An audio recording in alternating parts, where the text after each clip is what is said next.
برادران اسلام اور میرے پیارے اسلامی بھائیوں اور بہنوں، السلام علیکم۔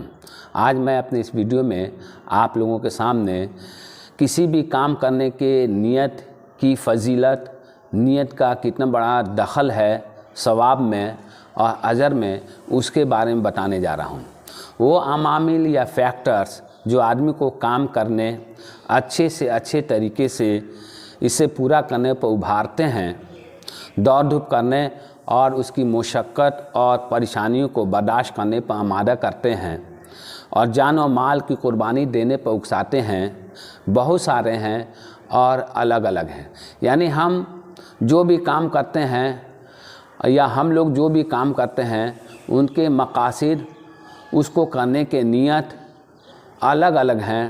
کوئی مال و دولت کے لیے کوئی کام کرتا ہے، کوئی اللہ کی رضا کے لیے کرتا ہے، کوئی کسی بندے کو خوش کرنے کے لیے کرتا ہے، کوئی کسی سرکار کو خوش کرنے کے لیے کرتا ہے۔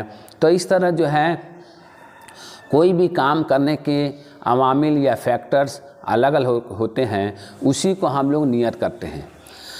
اسلام اعمال کو ان کے پیچھے چھپے نیتوں اور جذبات اور احساسات کے لحاظ سے کوئی مقام دیتا ہے۔ اسلام میں ہے کہ آپ کے دل کے اندر کون سی نیت ہے کوئی کام کرنے کے، اسی پہ آپ کے عمل کی قیمت کو طے کی جائے گی، اسی کے ذریعے آپ کے عمل کی قیمت متعین کی جائے گی۔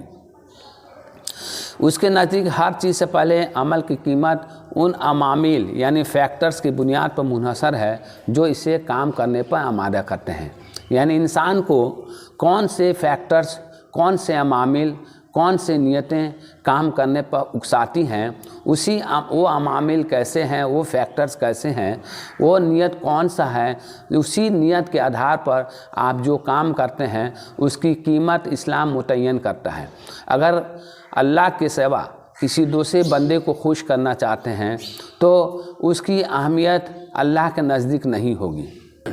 آپ نماز پڑھتے ہیں، آپ صدقہ و خیرات دیتے ہیں، لوگوں کے انعامات، تحائف اور دیگر عطیات دیتے ہیں تاکہ لوگ آپ کے ان کاموں کے ذریعے آپ کی تعریف کریں، آپ کی طرف مائل ہوں۔ لیکن اسلام صدقہ و خیرات اور دیگر نیک کاموں کو کوئی اہمیت نہیں دیتا اگر وہ ریا و شہرت کے تمام جذبات سے عاری نہ ہو اور صرف اللہ کی رضا کے لیے نہ نکالا گیا ہو۔ قرآن کے سورہ دہر میں اللہ تعالیٰ فرماتا ہے، ہم تمہیں صرف اللہ کی خاطر کھلا رہے ہیں، ہم تم سے نہ کوئی بدلہ چاہتے ہیں اور نہ شکریہ۔ بخاری شریف میں نبی کریم صلی اللہ علیہ وسلم کا ارشاد نقل کیا گیا ہے۔ نبی کریم صلی اللہ علیہ وسلم نے فرمایا، اعمال کا دار و مدار نیت پر ہے۔ آدمی کو وہی کچھ ملے گا جس کی اس نے نیت کی ہے۔ بس جس کی ہجرت اللہ اس کے رسول کی خاطر ہوگی، اس کی ہجرت اللہ اور رسول کے لیے ہوگی۔ لیکن جس کی ہجرت اس لیے ہوگی کہ وہ دنیا کمائے یا کسی عورت سے شادی کرے تو اس کی ہجرت اس مقصد کی خاطر شمار ہوگی جس کے لیے اس نے گھر بار چھوڑا ہے۔ وہ نماز جس میں ریاکاری یعنی دکھاوا پائی جاتی ہو، اسے جرم شمار کیا گیا ہے، کیونکہ اخلاص کی روح کھو دینے کے بعد وہ مردہ صورت میں بدل گئے جس سے کوئی فائدہ نہیں۔ اسی طرح زکوٰۃ کا معاملہ بھی ہے، اگر وہ اللہ کی رضا اور اسی سے انعام حاصل کرنے کے لیے نکالی جائے تو خدا کی بارگاہ میں مقبول ہو جائے گی۔ لیکن اگر اس کی نیت یہ ہو کہ لوگ اس کو سخی کہیں، لوگ اس کی تعریف کریں، لوگ اس کی پرشنسا کریں، اس کی طرف مائل ہوں، تو اس میں سے خلوص ختم ہو جاتی ہے اور اللہ تعالیٰ کے یہاں وہ زکوٰۃ، وہ خیرات، وہ صدقات جو ہے بے معنی ہو جاتے ہیں، اس کا کوئی فائدہ نہیں ہے۔ اسی لیے ریاکاری، دکھاوا سے ہم لوگوں کو بچنا چاہیے۔ نماز بھی جو ہے اللہ کی رضا کے لیے پڑھنی چاہیے، زکوٰۃ، خیرات وغیرہ بھی اللہ کی رضا کے لیے نکالنی چاہیے، ورنہ سمے برباد کرنے سے کوئی فائدہ نہیں ہوگا۔ مال و دولت جو ہے دینے سے بھی ہم کو کوئی فائدہ نہیں ہوگا، کوئی ثواب اس کا نہیں ملے گا۔ مسلم شریف کی روایت ہے کہ نبی کریم صلی اللہ علیہ وسلم نے فرمایا، اللہ تعالیٰ تمہارے جسموں کو نہیں دیکھتا، نہ تمہاری صورتوں پر نظر رکھتا ہے، بلکہ تمہارے دلوں کو دیکھتا ہے۔ یعنی نہ شکل نہ صورت، اللہ تعالیٰ کچھ نہیں دیکھتا ہے، بلکہ تمہاری نیت کو پرکھتا ہے کہ تم کس نیت سے جو ہے زکوٰۃ دے رہے ہو، خیرات دے رہے ہو، نماز پڑھ رہے ہو، روزے رکھ رہے ہو۔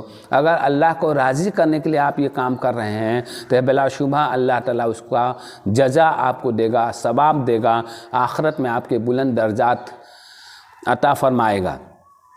آپ کوئی باغ لگوائیں، کنویں کھدوائیں، نل لگوائیں، اسکول کھولیں، گھر بنائیں، سڑکیں بنوائیں اور مقصد اللہ کی رضا اور بندوں کو فائدہ پہنچانا ہو تو یہ اعمال آخرت میں نفع بخش ہوگا اور جزا و ثواب کا باعث ہوگا۔ اس لیے ہمیں ہر کام اللہ کی رضا اور اس کی خوشنودی کو سامنے رکھ کر کرنا چاہیے، تاکہ ہم جو یہاں اعمال کریں، جو یہاں کام کریں، جو ہم یہاں بندوں کو فائدہ پہنچائیں، اس کا ثواب جو ہے ہم کو اللہ دیں۔